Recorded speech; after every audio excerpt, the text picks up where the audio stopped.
Welcome to my nightmare. What's up, boys and ghouls? Welcome back to Cinematic Nightmares. In this episode, we're diving into the twisted world of Stephen King, a man who has written so many nightmares that Hollywood stays busy just trying to keep up. But let's be honest, not every King adaptation lands. Some miss the tone, some miss the point, and some should have just stayed between the covers. I'm looking at you, Dreamcatcher. But the ones we're talking about in this episode, these are the adaptations that got it right. They captured the heart of the story, kept the spirit of the book, and gave us characters, moments, and visuals that stick with you long after the credits roll. They didn't just retell the story, they gave it new teeth. So let's get into my top 5 Stephen King adaptations that truly delivered and earned their place in horror history. Let's get into it. At number 5 is Carrie. We're starting with Carrie, the adaptation that put Stephen King on the map and set the tone for everything that came after. The novel gives you Carrie's inner pain, but the film makes that pain visible. Sissy Spacek's performance is quiet, fragile, and unsettling in a way that lingers long after the final frame. She doesn't have to speak. You can feel every emotion in her eyes, her posture, her silence. And Piper Laurie brings Margaret White to life with religious intensity that's frightening and magnetic. On the page, she's controlling, but on screen, she becomes a fully realized nightmare, suffocating her daughter with devotion and delusion. The bullying feels more vicious, the isolation feels heavier, and that prom sequence, still one of the most iconic moments in horror, period. The book breaks your heart. The film breaks it, burns it, and leaves you staring at the ashes. And number 4 is Misery. Misery is one of King's most grounded stories, and the film elevates that simplicity into something unnervingly intimate.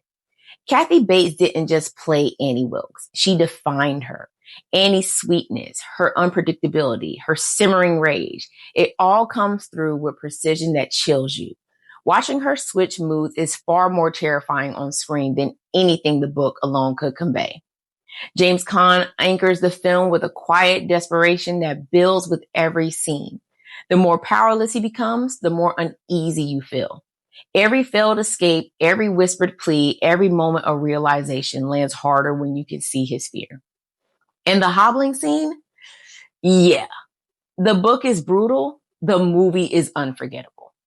This adaptation thrives on tension, restraint, and 2 powerhouse performances that turn a simple premise into a psychological gauntlet. And number 3 is Pet Sematary. King himself has said Pet Sematary is the book that scared him the most. And the 1989 adaptation captures that fear with rawness that makes it almost uncomfortable to watch. Louis Creed's unraveling hits differently when you see it. His grief, his denial, his refusal to accept reality. The camera doesn't let you escape a single moment of his descent. You watch the hope leave his face long before the real horror begins. And Rachel's trauma, especially the scenes with Zelda, becomes a whole new nightmare in live action. What the book describes becomes something you can't erase from your mind once you've seen it. Fred Gwynn's Judd Crandall ties the whole story together. Wise, warm, and carrying regret heavy enough to crack through the screen. His warnings, his sadness, his guilt, all of it deepens the tragedy. And then there's Gage. On the page, his death is devastating. On screen, it feels like grief you can't shake off. His return, the tiny footsteps, the soft voice, the blade, turns tragedy into pure terror. Pet Sematary is already one of King's bleakest works. The film takes that bleakness and sharpens every edge of it. And number 2 is The Mist. The Mist proves the scariest thing in a crisis isn't always the monsters. It's the people trapped in the room with you. King's novella builds tension. Frank Darabont's film tightens that tension until it feels like the walls are closing in. The creatures outside are terrifying because you don't fully understand them, but the real horror is watching fear transform everyday people into something far more dangerous. The supermarket becomes a pressure cooker, paranoia, panic, and desperation spreading faster than the mist itself. Mrs. Carmody's rise as self-appointed prophet is chilling to witness in real time. You see people break. You see them cling to anything that feels like control. You see how quickly humanity slips. And then there's the ending. The novella leaves you uncertain. Darabont chose devastation, and King himself said he loved it. It's bold, it's cruel, and it cements the myth as one of the strongest King adaptations ever filmed. And finally, at number 1 is The Long Walk. The Long Walk is King's most emotionally punishing story, brought to the screen with a precision that hits you right in the chest. The novel pulls you into the walker's mind, but the film forces you to watch their bodies, friendship, and sanity fall apart mile by mile. And while the number may have changed from 100 boys to 50 boys, there's still one road, no rest, and no mercy. The 2025 adaptation visualizes that suffering in a way the page simply can't. You see the exhaustion settling into their bones. You hear the strain in their breathing. You watch the hope drain out of their faces as the miles stretch on.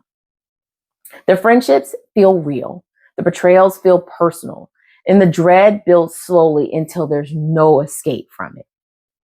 Francis Lawrence directs the story with a deliberate stillness. No dramatic score, no flashy cuts, nothing to soften the brutality. Just footsteps, friendship, tension, and the growing awareness that every boy will meet the same fate. The book is psychological horror. The movie transforms that psychology into something physical, relentless, and impossible to ignore. This adaptation respects the source material, amplifies the emotion, and leaves you with a weight that follows you long after the screen fades to black. And that's why The Long Walk takes the top spot. And there you have it, my top 5 Stephen King adaptations from book to screen. So now it's your turn. Tell me which Stephen King adaptation stays with you the most and which book you think deserves its moment on screen next.